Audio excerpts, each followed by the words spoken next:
This is one of our main collection of avocados here on the station in the United States. This is one of the major collection too. We have about 165 different accessions of avocados in here. There are diseases that can attack it at any time, for example, laurel wilt, and can decimate the whole grove within a span of about a month or less than that. One of the ways to protect them is to back them up at alternate locations, for example, in Hawaii. To do that, we had to take the budwort from here, transport it to Port Detrick, then they grafted them on a specific rootstock, index it for different diseases, including viroids. Once they are sure, then they ship the budwort from there to Hawaii, and then they regraft the clean budwort there. In addition to baking them up at alternative locations, we are also grafting each one of our collection on at least 3 different individuals of one rootstock. So, and then we are going to be putting some of them in parts in protected structure like screen houses or greenhouses, and the other ones, they are going to be planted at different locations here in the field. They are of different botanical races: West Indians, Guatemalans, and Mexicans. For example, the one that are from Mexico, they sometimes have this narrow leaf too, but if you pick the leaf from it and crush it and smell it, so it should give you some kind of like, anise smell. So if it has that anise smell into it, so that means it's Mexican. If it is not, that means it is from either Guatemalan or West Indian. We also have a lot of hybrids of these different races too. We don't have tri-hybrids. That means the hybrids of West Indians, Guatemalans, and Mexican, all of them together. It would be interesting to create those kind of tri-hybrids too. The variation that we have here, it is tremendous. Not just the fruit size, but also the leaf shape, the tree architecture. For example, these leaves, they are round shape, they're quite big. That means they have high photosynthesis and that kind of traits in them. These are narrow leaves. So a lot of different variation, not just for applied research, but also for basic biology too. For example, if someone is interested in leaf shapes, so they can use this germplasm for those kind of studies too. And since there is a lot of variation, you can do genome-wide association studies using this whole panel. So we have sequenced the whole collection, and we are phenotyping it, both for the nutritional traits too, for the phenotypic traits too. It's not just GWAS for genome-wide association studies, but I call it MWAS, metabolomic-wide association studies, to associate metabolomics with the taste, with the nutritional values, and also with the aesthetic value. For example, the fruit traits or things like that. So and who knows? It may open up a lot of avenues for applying machine learning, artificial intelligence. One of the idea is to classify. They are right now divided into botanical races: Guatemalan, West Indian, and Mexican. By doing metabolomic analysis, can we classify them into different chemotypes, like the way they do it for hemp? So maybe we have different chemotypes. This chemotypes or this chemoidiotype, it is good for this kind of particular beneficial unsaturated fatty acid, or a specific ratio of them. This is good for these kind of vitamins, or this particular cultivar is good for this particular minerals. And then of course, if we have these mature trees, so they can be crossed. Some of them can be even crossed on demand.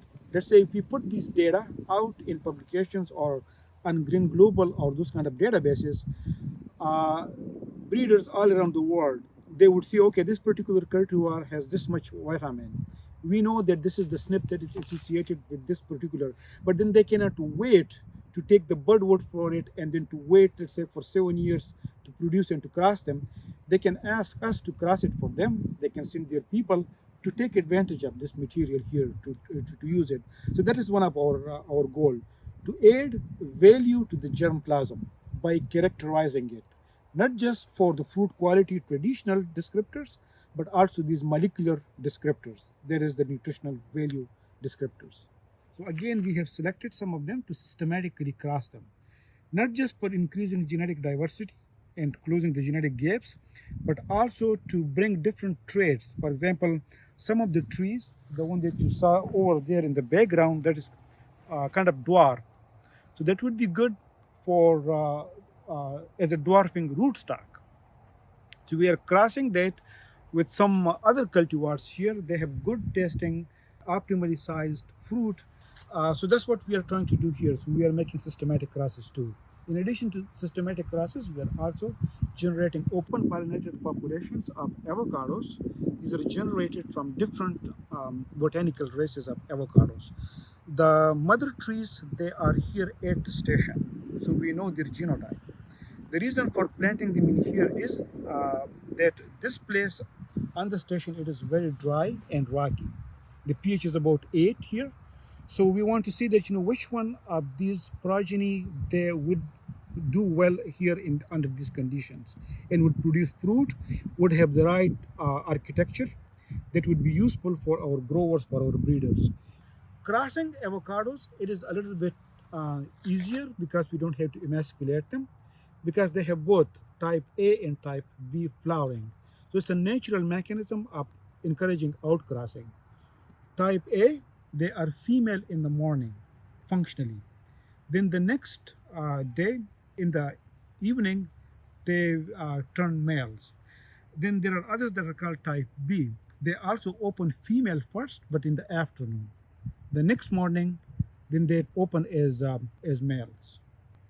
So we are systematically crossing A's with B's. Take the flowers from A's, store it, then come back in the afternoon later, and then cross them with the B types. Similarly, we are also crossing A's with A's, but different races to increase the genetic diversity. Right now, so the flowers have opened, and since I can see that they are females, so that means this is type B, because this is the evening. So at this time, since they're females, they're type B. So for me to cross them, so I had to take pollen from another one that is type A to cross them. This is a male, so we can cross them easily with the one that I just showed you. So this particular cultivar is called Miramar di Monte di Oro. It's a very long name. So one of the good characteristics of this cultivar is that this is very early flowering. That means this is going to produce fruit very early. And if you look closely here, they started fruiting already. So see these little fruit that you see here? So these are the avocados that you're going to be seeing. Maybe in about 3-4 months, they would be ready to be consumed. And of course, here we are going to be evaluating and characterizing them. So many of our avocado trees, they are planted next to each other. They are of different botanical races. So since they are naturally close to each other, and if they are flowering at the same time, and if they are of different flowering type, so they can naturally cross hybridize. The fruit, we can collect it from them and can create populations from them. Similarly, researchers, breeders, they can also collect this fruit and the seeds and can create their own populations from it. So this is one of the advantage of this resource here, of this genetic resource here, because this is old mature tree. So we don't have to raise them and to wait for them for 5 and 7 years before we can cross them.